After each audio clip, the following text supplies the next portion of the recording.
بسم اللہ الرحمن الرحیم۔ السلام علیکم میرے محترم بھائیوں اور بہنوں، ہماری آج کی ویڈیو ایک ایسے صحابی رسول کے بارے میں ہے جنہوں نے کلمہ طیبہ پڑھنے کے بعد نہ کوئی نماز پڑھی، نہ روزہ رکھا، نہ زکوٰۃ دی اور نہ حج کیا۔ کلمہ طیبہ پڑھنے کے بعد شہید ہوئے اور سیدھا جنت میں چلے گئے۔ بہت ہی پیارا، دل کو سکون دینے والا واقعہ ہے، سنیں اور اپنا ایمان تازہ کریں۔ کہتے ہیں کہ غزوہ خیبر کے موقع پر اسود رائی نام کا ایک شخص تھا۔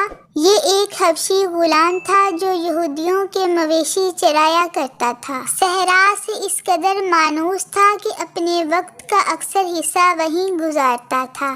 ایک دن شام کو آبادی میں پلٹ کر آیا تو دیکھا کہ سارے یہودی جنگ کی تیاریوں میں مصروف ہیں۔ تلواروں پر پانی چڑھایا جا رہا ہے، نیزے اور تیروں کی نوکیں ثقیل کی جا رہی ہیں، جگہ جگہ سپاہیوں کی قطار کھڑی ہے۔ یہ منظر دیکھ کر اسے بڑی حیرت ہوئی۔ اس نے حیرت امیز لہجے میں دریافت کیا، یہ کس جنگ کی تیاری ہو رہی ہے؟ یہود نے جواب دیا، کیا تمہیں نہیں معلوم کہ عرب کے نخلستان میں ایک شخص پیدا ہوا ہے جو نبوت کا دعوے دار ہے؟ اپنے ساتھ دیوانوں کی ایک فوج لے کر وہ فلاں مقام پر ٹھہرا ہوا ہے، اسی کے ساتھ ہم مقابلے کی تیاریاں کر رہے ہیں۔ اس کی فوجیں ہمارے قلعہ کی فصیل تک پہنچنے والی ہیں۔ یہ جواب سن کر چرواہے کے لاشعور میں اچانک جستجوئے شوق کا ایک چراغ جل اٹھا اور وہ حقیقت سے قریب ہو کر سوچنے لگا،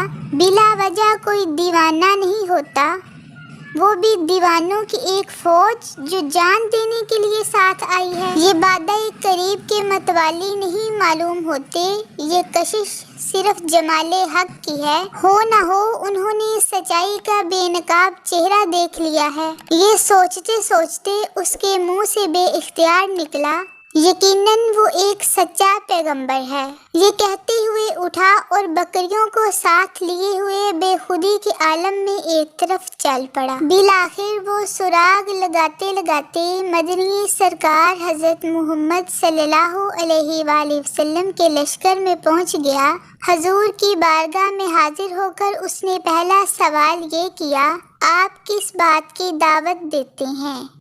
حضور نے اس کے دل کا دروازہ کھولتے ہوئے جواب دیا، اس بات کی کہ اللہ وحدہ لا شریک ہے۔ اس نے اپنے بندوں کو ہدایت کے لیے نبیوں اور رسولوں کا ایک طویل سلسلہ دنیا میں قائم فرمایا، جس کی آخری کڑی میں ہوں۔ اس نے پھر دریافت کیا، اگر میں خدائے ذوالجلال پر ایمان لاؤں اور آپ کی نبوت کا اقرار کر لوں تو اس کا صلہ کیا ملے گا؟ فرمایا، عالم آخرت کی دائمی آسائش۔ پھر اس نے جذبہ شوق میں بے خود ہو کر تیسرا سوال کیا، یا رسول اللہ، میں حبشی نژاد ہوں، میرے جسم کا رنگ سیاہ ہے، میرا چہرہ نہایت بد شکل ہے، میں ایک صحرا نور چرواہا ہوں، میرے بدن سے پسینے کی بدبو نکلتی ہے۔ اگر میں بھی آپ کے دیوانوں کی فوج میں شامل ہو کر راہ خدا میں قتل کر دیا جاؤں تو کیا مجھے بھی جنت میں داخلے کی اجازت مل سکے گی؟ ارشاد فرمایا، ضرور ملے گی۔ یہ سنتے ہی وہ بے خود ہو گیا اور اسی عالم میں کلمہ پڑھ کر مشرف با اسلام ہوا۔ اس کے بعد حضور سے اس نے بکریوں کی بابت دریافت کیا۔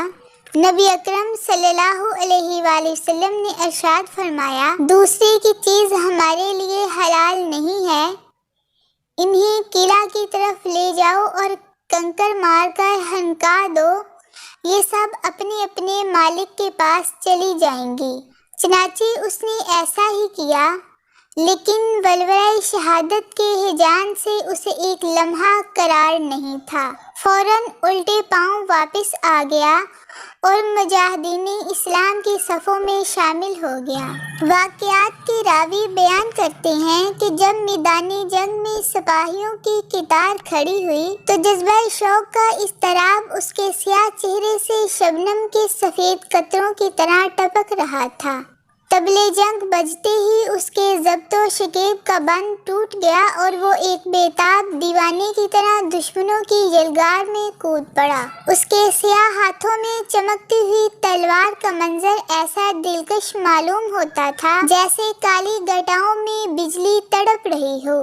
کہتے ہیں کہ نہایت بے جگری کے ساتھ اس نے دشمن کا مقابلہ کیا، زخموں سے سارا بدن لہولہان ہو گیا تھا، لیکن شوق شہادت کے نشے میں وہ دشمن کی طرف بڑھتا ہی گیا، یہاں تک کہ چاروں طرف سے اس پر تلواریں ٹوٹ پڑی۔ اب وہ نیم جان ہو کر زمین پر تڑپ رہا تھا اور گائل جسم میں اس کی روح مچل رہی تھی کہ اب جنت کا فاصلہ بہت قریب رہ گیا تھا۔ لڑائی ختم ہونے کے بعد جب اس کی نعش حضور صلی اللہ علیہ وآلہ وسلم کے سامنے لائی گئی تو اس کے فیروز بخت انجام پر سرکار کی پلکیں بھیگ گئیں۔ فرمایا، اسے جنت کی نہر حیات میں غوطہ دیا گیا، اب اس کے چہرے کی چاندنی سے فردوس کے بامودر جگمگا اٹھے ہیں۔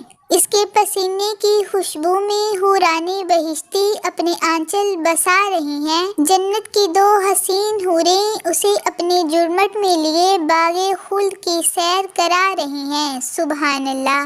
سرکار کے اس بیان پر بہت سے صحابہ کے قلوب رشک سے مچل گئے۔ اس کی فیروز بختی پر سب محو حیرت تھے کہ اسلام قبول کرنے کے بعد سوائے جہاد فی سبیل اللہ کے اور کوئی عمل خیر نہیں کیا تھا۔ اس کے نامہ عمل میں نہ ایک وقت کی نماز تھی، نہ ایک سجدہ تھا۔ سفید و شفاف کفن کی طرح زندگی کا سادہ ورق لیے ہوئے گیا اور بڑے بڑے زہدانِ شب زندہ دار کو اپنے پیچھے چھوڑ گیا۔